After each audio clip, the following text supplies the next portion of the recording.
Welcome to the People Planet Profit podcast. I'm Hayley Jarick, CEO of the Supply Chain Sustainability School, and today I'm joined by Meriel Chamberlin. Meriel is the founder of Full Circle Fibres and has joined me today to talk about circular textiles. Welcome, Meriel. Hi, Hayley, and thanks so much for having me. It's lovely to be here today. Excellent. Okay, so small topic that we're going to get going on. We shouldn't take us too long to knock this one over, but what is it really going to take to go zero waste, zero harm in textiles? Oh, goodness. And we've got to do this in 15 minutes? Yeah, sure. Really, I think we have to begin with the end in mind. And actually, we can take something that's really complex and apply some really simple thinking. And the main thing is this: if we are going to use something, it's not just do we know where it's from, it's do we know where it can safely go at end of life, or anything that falls off it is during its life, all of it. So it's just quite simply that, like, we need to just take responsibility for not just the beginning and where it's from, but the end and where it's going. And is there a totally safe place for it to go back to the earth, essentially? Easy. So then, easy. So I think if we I'm having a chat with a few different people about this and understanding the scope of people that are listening. Okay, so I'm sure that there are people listening that go, "Oh, I'm not in textiles. I probably shouldn't listen to this podcast." So let's try and give the scope of that. If you're working in mining, or if you're just a consumer, or you just run a small time shop, or you're, all that sort of fun stuff. You go, "Well, I don't work in textiles. How is this relevant to me?" Let's try and put that in perspective. That's a really great point, Hayley. And one of the challenges is a lot of people focus on what's on our high street, which needs its focus. There's absolutely no reason that we shouldn't not hold the high street brands' feet to the fire, or the absolute tsunami of fast fashion that's available online. Absolutely, we need to hold them to account, but it is by no means the total of textiles that's in our system. And if anybody thinks it doesn't include them, unless they're listening to this nude, it includes you, right? So it includes all of us. It also is a massive part of the business to business transactions that almost every business is actually involved in. And people listening might think, but that doesn't include me. And then ask yourself if you bought some volunteer t-shirts for an event, or some flags or banners, or you have to buy workwear and safety wear, or you have a laundry contract. All of these things are actually textile products. You may buy them and dispose of them, or you may hire them, but all of them have to have a safe place to go at end of life, even if they've had a long life. So this is actually about all of these things that we need just to make everyday life happen. And there are also a lot of consumables, things like a baby wipe, things like a Band-Aid or a bandage. All of these things are actually part of the textile industry. So it's kind of everywhere and nowhere. So we forget about it, but it's because it's everywhere. Yeah, let's not get started on baby wipes not being paper and compostable in the system. Yeah. It's like, hey, guess what? But yeah, that's a whole other podcast on its own. But so then let's go down let's thinking about when we're buying things and that the end's in mind. What are the problems that causes when we don't? Because I think a lot of people just go, "Oh, but I don't get to choose where my uniform comes from. I have to just go and buy it from the shop." Or, "Oh, it's not my fault. They make me buy the safety vests and we just had to go down and get them out of the vending machine at the thing because we forgot to bring them." All these things that I know that people have heard about and just go, "It's not my problem. Like, someone else does procurement in my work. What can I possibly do?" And I think we've come to this point where, because so many textile products have become so cheap and so universally available, or, a lot of the people involved in buying something to do with a textile, especially if it's PPE or something like that, and especially at the cheaper end, they're buying it like they buy A4 paper.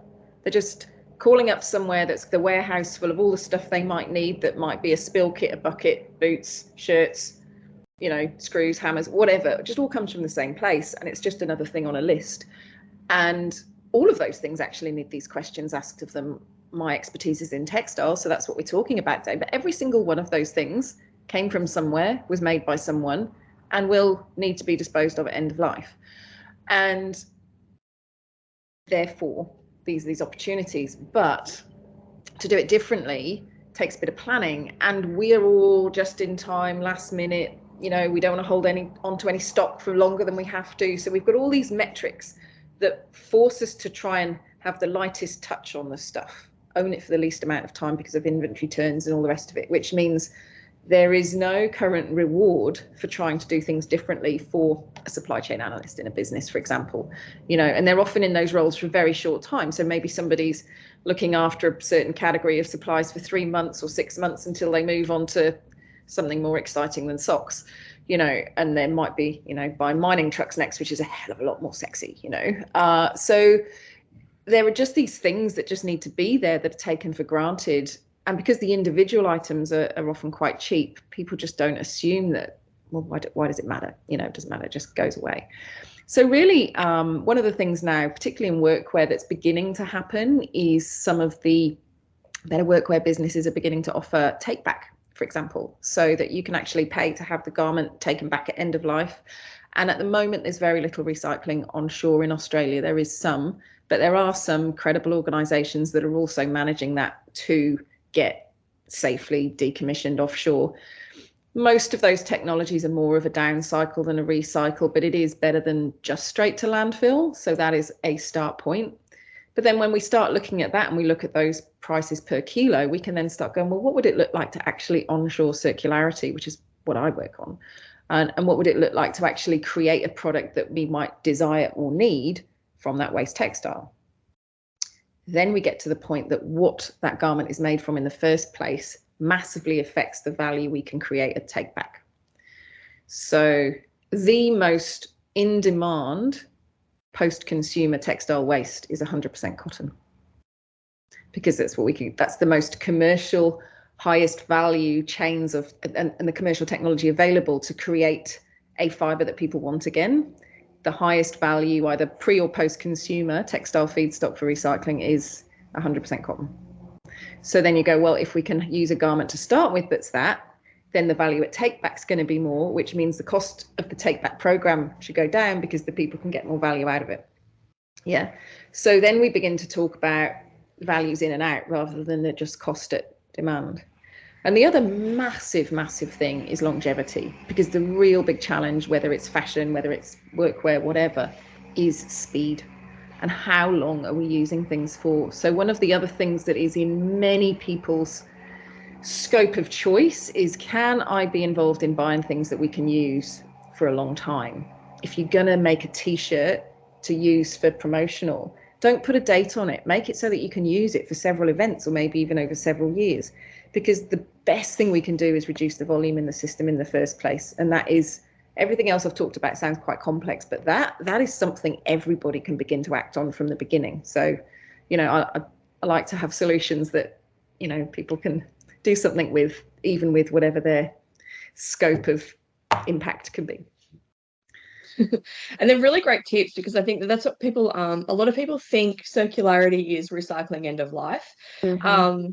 And I think that's the biggest challenge when I talk to people, is explaining that circularity is turning the tap off to start with. Absolutely. It's designing out the waste. It's designing things that don't actually need to consume resources for a long time, or actually saying, do I even need that? So, you might have an allowance to get new uniforms every year, but whether you choose to get them or not is up to you. So you might say, no, my uniform's still good from last year, I'm good, and not just go, well, I'm entitled to it, I'm going to get it because I'm entitled to it, and I'm going to wear it just because it's fun, Or if you are, you are participating in a volunteer event and things, just ask, why do I need a shirt? Can I wear my shirt from last year? Yeah. Is there a badge that I can put over the date? Asking those sorts of questions to reduce the demand at the start can make a massive impact on later on, because, like most things in Australia, we have this problem where we take the old linear economy of, I'm just going to pick it up out of the ground, make something with it, use it, and then I'm going to throw it out. And then magically, problem disappears. And in Australia, that's usually because we throw it in a container and ship it overseas, right? So China have said no to a lot of our recycling of paper, plastics, all that fun stuff that we think we can usually ship out, mostly because it's really contaminated. We're also not very great at recycling and sorting out our waste streams, so highly contaminated at end of life. Textiles, I've even seen this, like watching documentaries on there used to be this amazing trade where people would buy secondhand clothes and then ship them into the African countries, and they would pay top dollar for those recycled clothes. Now it's just a bunch of rubbish that's going over there, and there's these giant stockpiles of waste of just textiles that no one can use sitting in another country, and that's not really solving the problem, is it? Yeah, that is directly correlated to the change of the proportion of fibre content that's synthetic now in the industry. So the global textile industry now uses and dumps 100 million tonnes of textiles every year. Only 1% of the textiles we actually use globally comes from recycled textile. Some of it comes from recycled polyester bottles, but honestly, the best place for bottles to be recycled is back into bottles. Once they go into a textile, they're in a down cycle. Now, of that 100 million tonnes, which 20 years ago was only 50 million tonnes, the proportion that's natural fibre hasn't really changed in 20 years. Like, we're still using around 22 million tonnes of cotton a year. That hasn't changed since I was at uni last millennium. The amount of wool we use is still tiny. It's still in a very luxury category. And there's a few other fibres. So the majority of that growth in textile use has come entirely from polyester. That's oil. That means all this waste, all this cheap stuff that nobody can reuse because it's become so cheap, it's actually a slow motion oil slick. Those piles of garments that get stuck in Ghana on the beach, it's like synthetic seaweed. It's just choking systems. So what's happened is because we've been able to make things so cheaply, it doesn't matter if it lasts a long time, then that also has almost no value when it goes in the charity bin. That is not the stuff that sells seconds to hand here that can create the genuine second vintage value chain. And equally for those garments that were considered high value when they went in those mystery bales overseas, the proportion of garments that are now in those bales that are of value in those markets is going down. So we're essentially just offshoring our waste to a place with less restrictions on how it's dumped. Yeah, that's the stone cold, horrible truth. And it's shocking, really, because I think most people, I mean, we've got a massive problem in Australia of wish cycling, right? So for those that aren't familiar with that term, it's like whether you'll put something in a recycling bin, hoping that someone will figure out how to recycle it, and you feel great about yourself, right? You go, I put it in the recycling bin. I did not send that to landfill. Yeah. And then what ends up is somebody else has to go and send it to landfill, or you contaminated the whole bin of products and stopped a bunch of other things from going to recycling in the process. And but there's this mental thing, isn't there, of I'm doing the right thing. And I know there's a lot of surveys and psychology around people saying, like, they're quite happy to recycle. They're not as happy to buy secondhand or to buy reused things. And we really need to get that psychology of people out of that loop, right? That it's vintage. Yeah, it's amazing. It's strong. It's durable. It's not pre-used. It's actually, the best, highest quality, highest value piece of fibre that we can have. And I wonder as well, and potentially some of the audience on this podcast, how many businesses 20 years ago kept uniform when somebody left a business, washed it and reissued it to someone else, and how many do that now? Oh no, it's not clean. What a ridiculous thing to say. Soap and hot water, it's clean. But the value of stuff has become so cheap compared to the value of our time that's become so expensive. So this is what we just don't count stuff. If we managed molecules like we managed money, we'd have the circular economy sorted. Yeah. We're so good at counting. We spend billions of dollars counting money. And yet, if we spent a fraction of that counting and managing the stuff, we'd have it sorted. It's really, really interesting. And yet the funny thing is, money actually is man-made, truly. When we really want to, submarines, well, we found some money. And yet the stuff on our planet actually is finite. And we're managing like it isn't, which is quite spectacular, really. So, the laws of physics are catching up with us. But I think the reuse part is huge, the mindset around reuse. But then sometimes that comes back to, did we invest in a product that's worthy of then having a wash and being reissued to someone? I remember my very first job in a supermarket, and I was definitely issued washed uniform that somebody else has used and gave it back at the end of the 6 months I've been working there as a student. Would that happen now? I don't know. So I think there's lots of opportunities to also begin to embed that behavior change within businesses as well as within our home lives, because if that becomes normal in a business, does that make it also more easy for then people to be okay with it at home?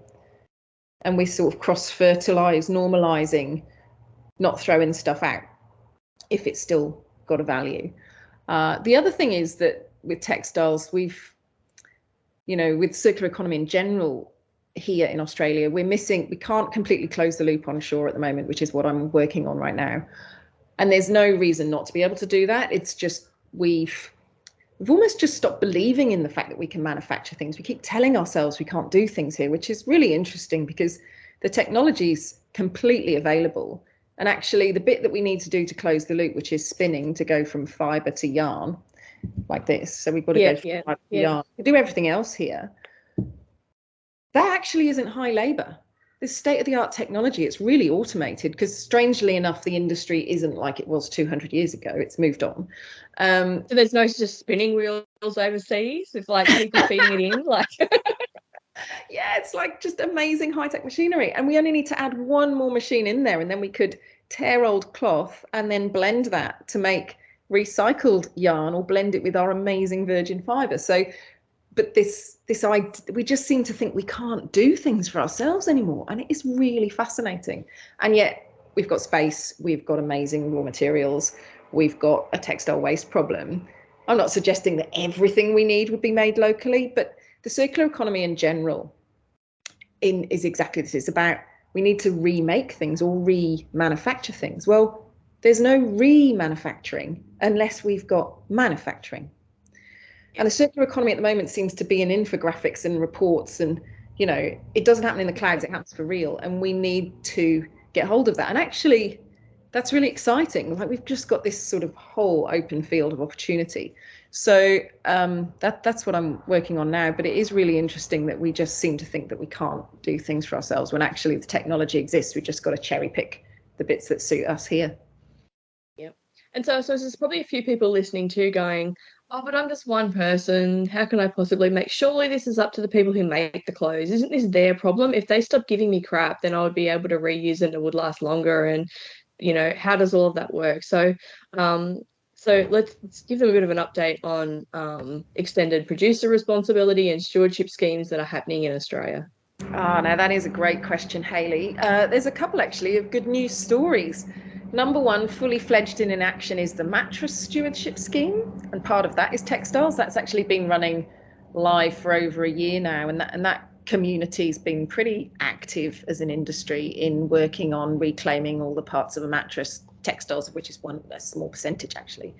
And then this year, it's just been announced the federal government got behind a co-design process with industry stakeholders, charity recyclers, manufacturers, etc. I was a technical advisor to the project. It's been called Seamless, and it's an extended producer responsibility scheme. At the moment, they are welcoming anchor brands to be part of that, and 6 have signed on. And the process has been, the idea is, and it's a bit like the Container for Change scheme here in Queensland, everybody that's signed on has a fee per unit that goes into a pot of money that helps then fund the sorting and recycling. So the fee has been set at 4 cents per item because it really needs to tackle volume. Sometimes people talk about these things being on value, but it is really, really important that we tackle volume, not value. And therefore it rewards, like if you're somebody that's selling a dress for $300, to be in a scheme with 4 cents per unit is going to be relatively straightforward to participate in. If you're somebody with a lot of t-shirts at $5 each, this is going to make a bigger signal in the system.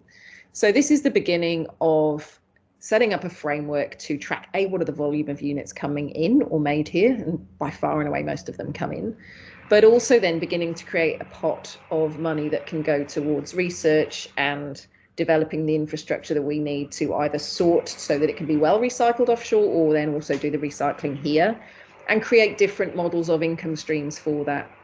As at the moment, we do have a charity sector that depends on an income stream from the sorting that currently happens, but a lot of that includes offshoring the things that can't be sold here.